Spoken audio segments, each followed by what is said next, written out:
Hello and welcome. My name is Raj Persaud, and I'm a psychiatrist based in London. To Annalin, who had quite a nasty bout of postnatal depression following the delivery of her first child. Annalin, you had known your partner for quite some time, you've been living together for some time, but you managed to get pregnant shortly after you got married, but that happened after you'd been together for some time. Tell us a bit about the pregnancy. I was very sick and tired in the first 3 months. Well, I was not actually sick, but I had constant nausea. So it really was quite unpleasant. It was about 3 or 4 months. But then the rest of the pregnancy was uneventful, really. It was a healthy pregnancy, no problems really. Yeah.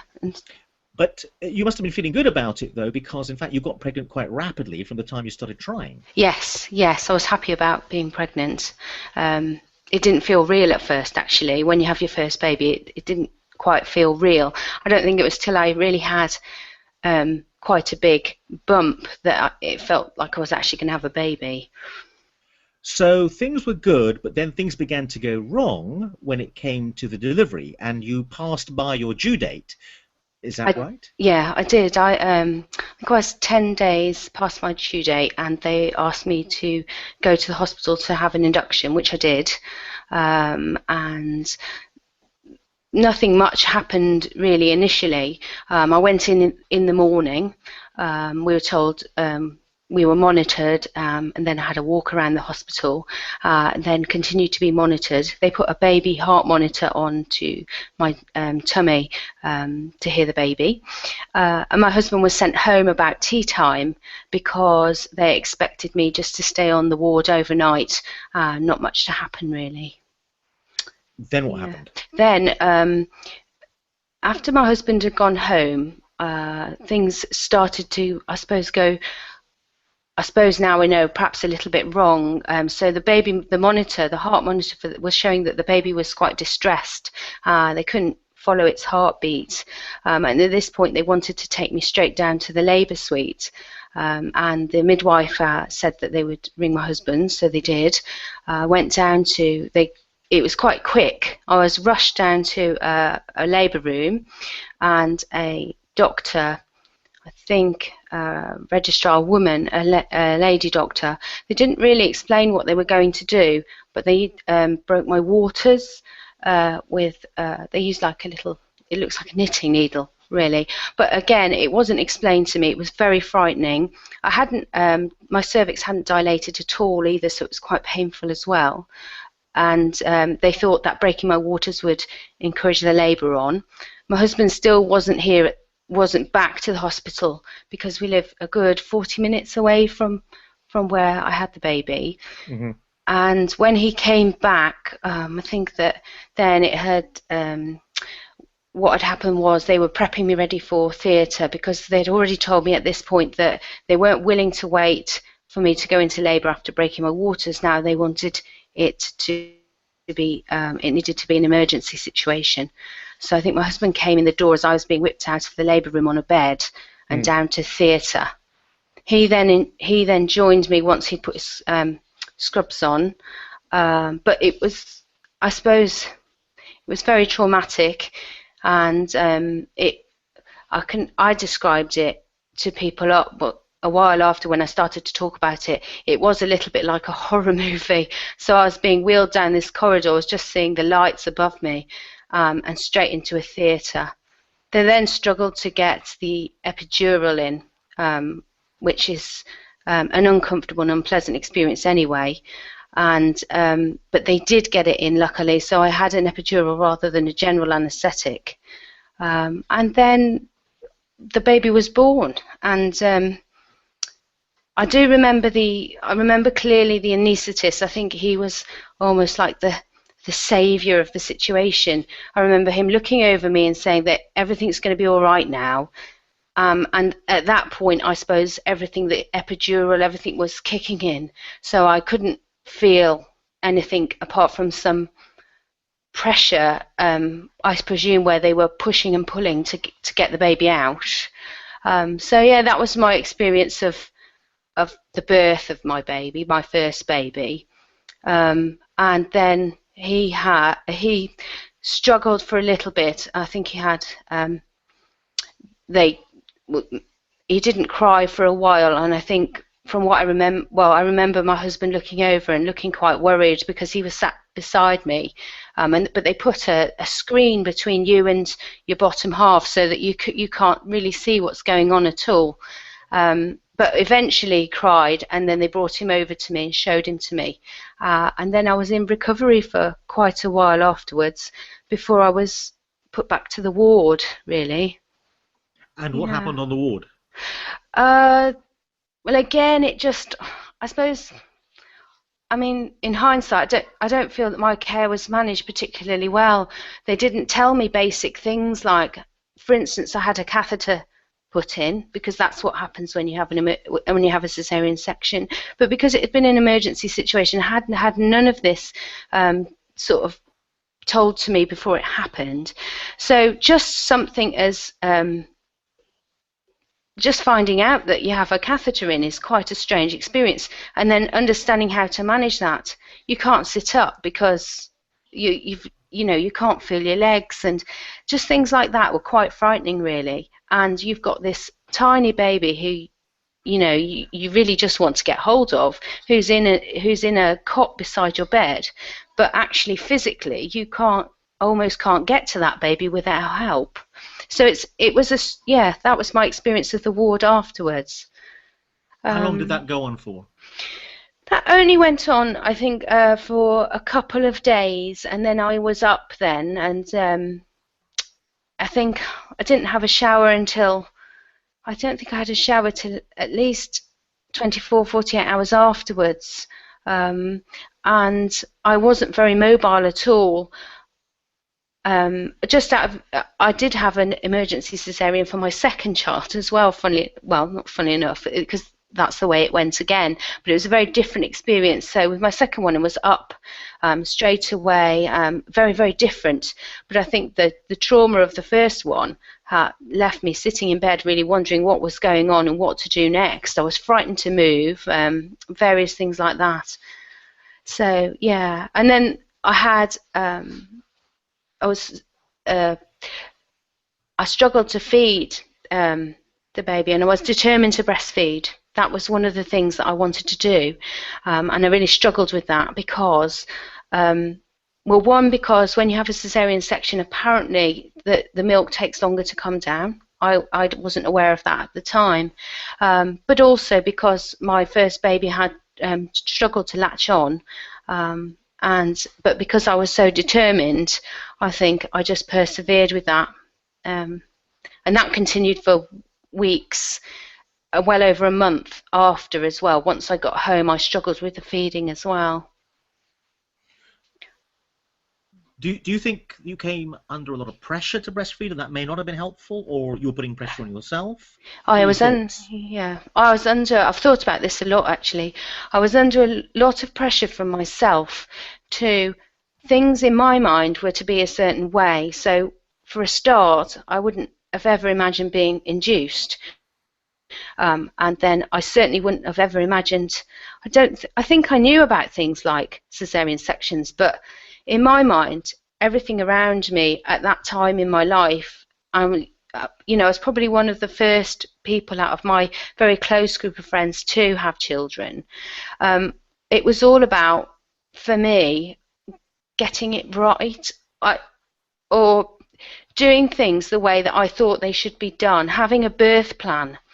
Now, I know now, because I've had a second child since, and the same thing happened. I had an emergency cesarean, but I was very different in my approach to the second child. I didn't have any expectations of myself. So I think, yes, the pressure that I felt to have the baby in a certain way and then breastfeed was huge. But whether that came from myself or outside, I'm not sure. I think it probably came from myself. So possibly one of the things that wasn't helpful was having a very rigid idea of the birth plan, and that if any deviation occurred, blaming yourself, that things weren't right and you were not an adequate mother as a result. That's right. I feel really strongly now, and I've spoken to people since, and I think that's one of the things that I always say to people from my experience. It's not the same for everybody, but from my experience, having a rigid birth plan wasn't helpful. Yeah. It sounds like the cesarean was almost what some people might refer to as a traumatic experience, and you had kind of post-traumatic stress disorder type symptoms afterwards.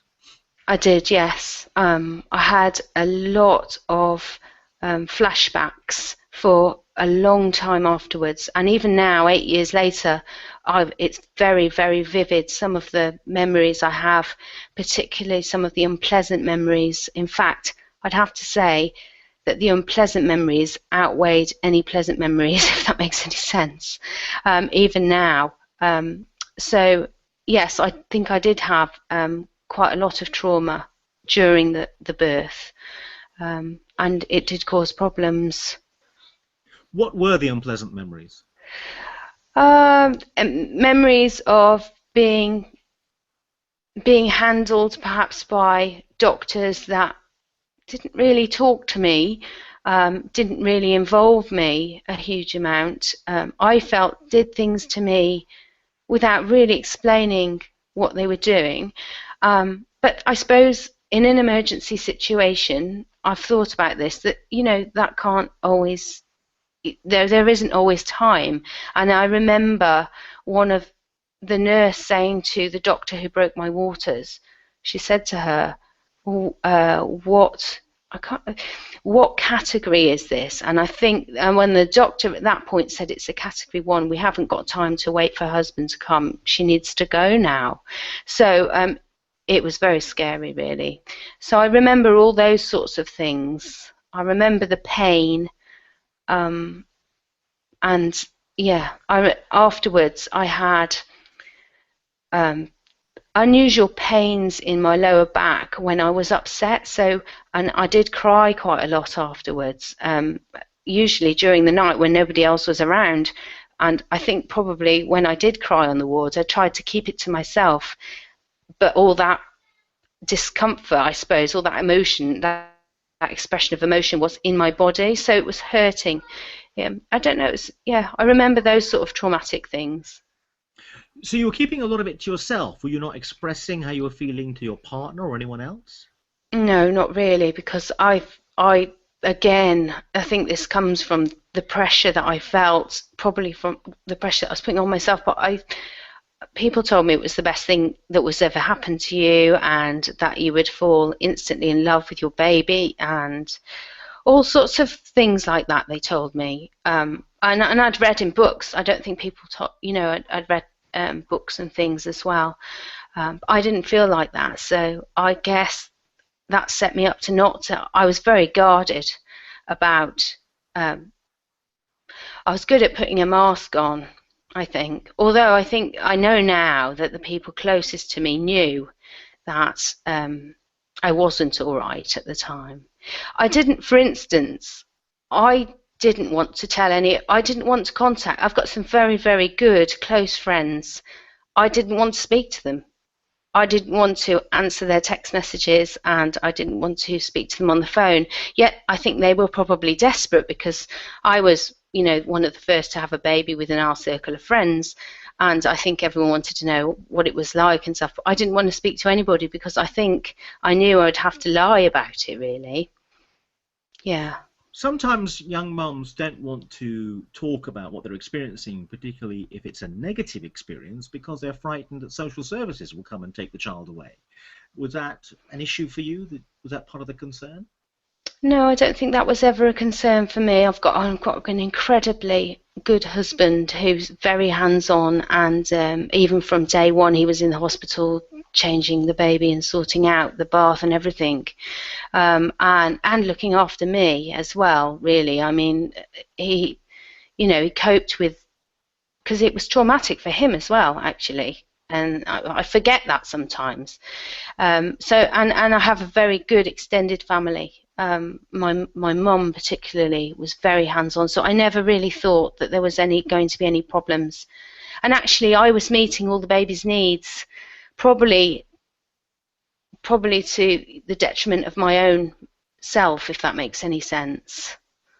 What was your lowest point? I remember about day 3, they'd moved me because my first child, he was born obviously on a medical-led unit, and the unit that's close to my home is a midwife-led unit, and they moved me on day 3 to the midwife-led unit, and they put me in that wasn't very busy, and they put me in a bay, which was nice actually because there was only me in there, and eventually, I think later that day, another young girl came, but she was a lot younger than me. I think she was having her first baby at about 17 years old. So there was a good 10 years between us easily. And so there was only 2 of us in the bay. And during that night, I remember, I don't know, I can't even explain it. It was an overwhelming feeling of distress, I suppose, and sadness and blackness, and yeah, I found that very difficult. And one of the midwives said to me, because noticed that I was so down, said to me that this was normal baby blues. This is what happens. Your hormones need to settle down after the birth, and we would expect this on, around this time. But mine never really went away. Even when I came home, sort of 5 days later, I still felt really down. And I remember sitting, I think it was a few weeks later, I remember sitting on the bottom step at home, and my mum was in the house, because of course when you have a cesarean you can't get about the same way, so you need more help. You can't drive, you can't do anything, apart from really whatever you do takes a long time. And I remember sitting, and I remember saying to my mum, I think I've made a huge mistake. And I think that was probably my lowest point. But it took me a long time to pick up after that. You sound a bit upset just recollecting. Yeah, because I can remember it. Yeah, I can remember it, and it still makes me feel upset now. Could you say a bit more about what in particular is upsetting about recalling that? I think what's upsetting is that there was no reason for me to feel like. There was a reason for me to feel, I think, I felt cheated because when I hadn't had a natural labour, because I'd never gone into labour, and I hadn't had a proper birth. Well, in my eyes, a proper birth. But after that, I never really had any reason to feel down because, like I say, my support network around me, was amazing. I wasn't on my own. So I think that's why I find it quite upsetting, is because I can't understand even now why I felt like that, especially because I was so looking forward to having a baby. And I know that it went on for a number of months afterwards. I had him in September, and in January, February, I was still really quite down and anxious at times. It took me a long time to recover. Yeah. Do you think that the medical services and the health services missed the mental state you were in and reacted too slowly? Yeah, well, they did. They didn't react at all, to be fair, and because I think partly because I didn't allow them to know what was happening. I remember the health visitors asking me doing the questionnaires with me, and I don't think I ever lied, but I don't think I told it how it really was either, because I don't think I really realised myself how it was. And I don't think there ever came a point where I wanted to approach them to ask for help. I think I'm quite a determined person. I was determined to breastfeed, and I did that for months despite being in quite a lot of pain from that. And then I was determined to do things myself. So I suppose I didn't really ask for help either. Did you ever get treatment for postnatal depression? No, I didn't. No.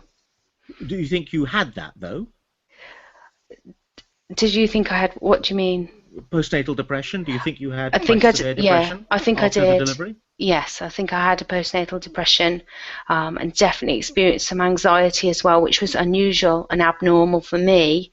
And yeah, I do, but I didn't receive any treatment for it.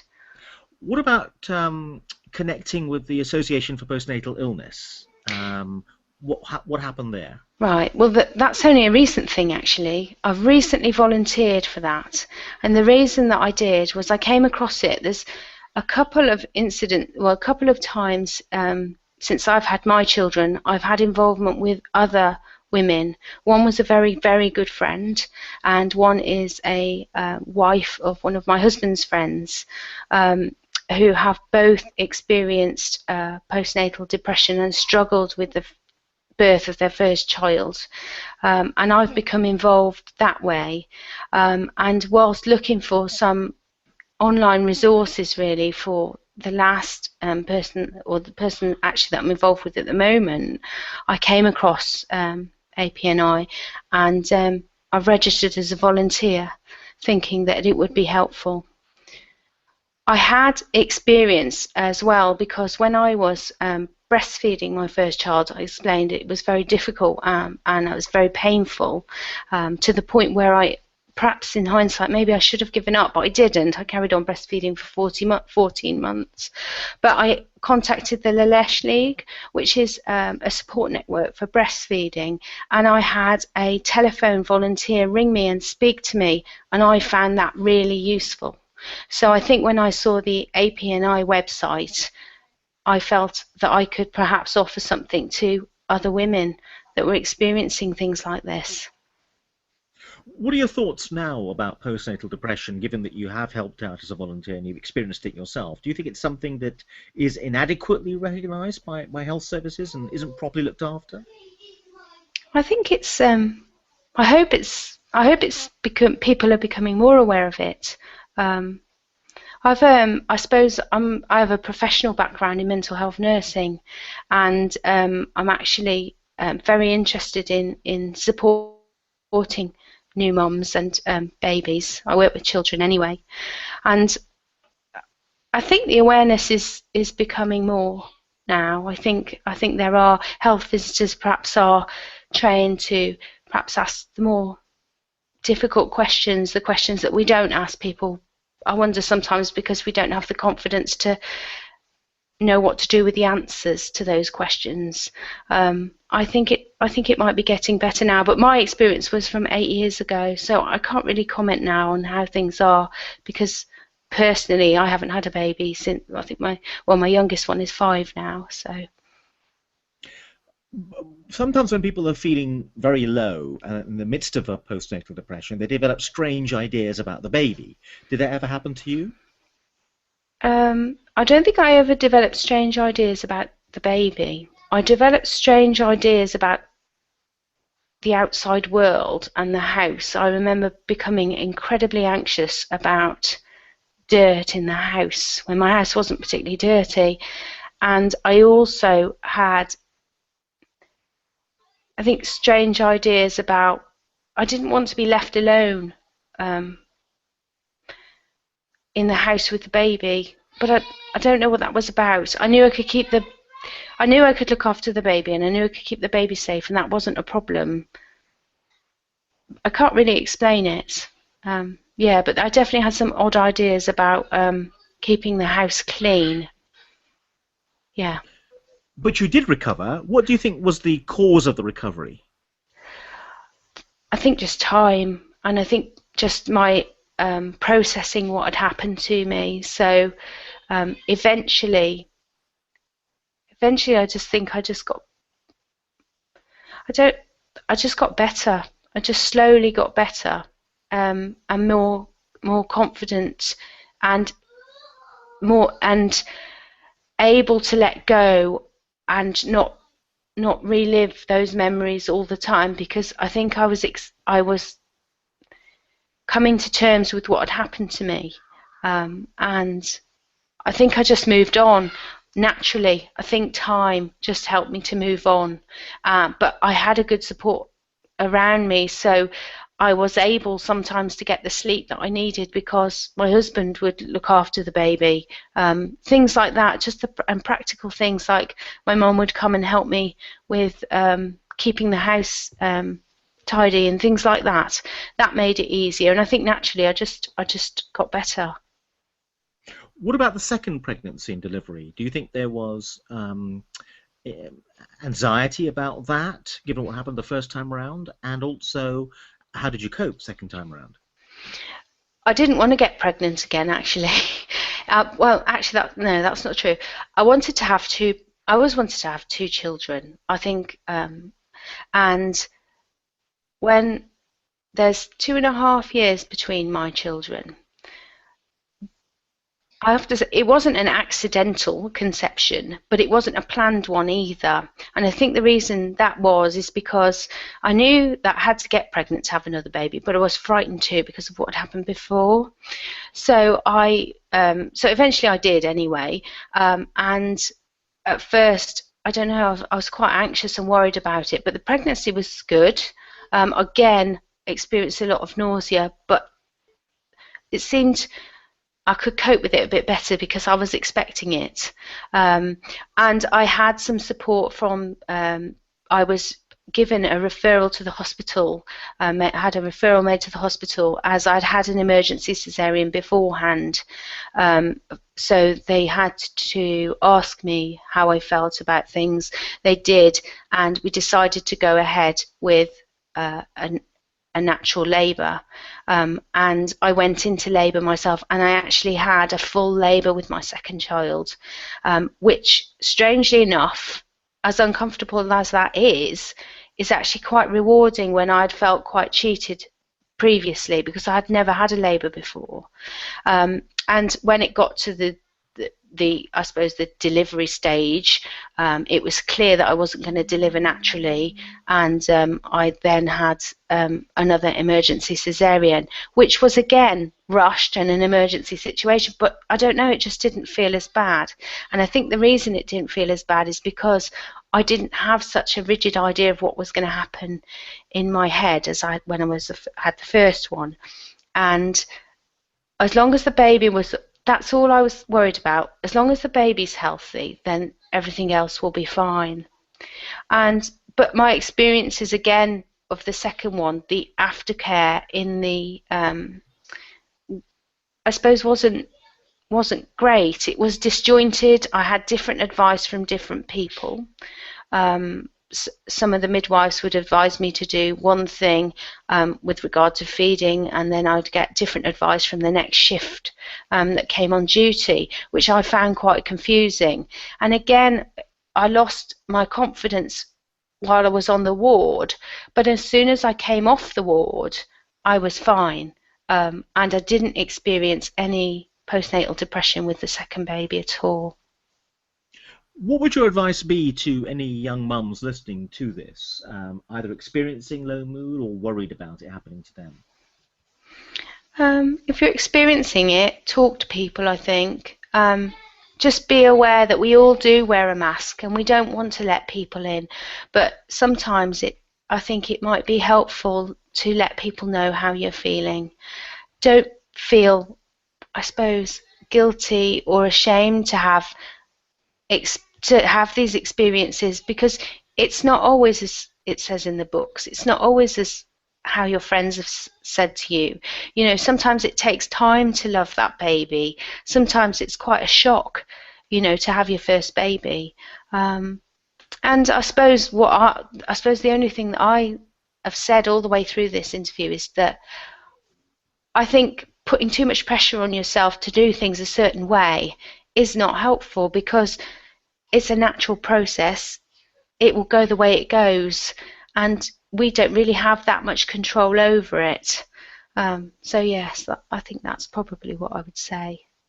And I think feel confident in yourself. Feel confident in your ability to deliver that care to that baby as well. And sometimes when professional people around you might say things, they don't mean to undermine you. I don't at all. I don't think, but but when you're quite vulnerable and your confidence is low, just remember that that's your baby, and you've got the best intentions for that baby, and you will do it right. And there's people around you to support you in doing that, really. Annalin, thank you very much indeed. Okay, thank you.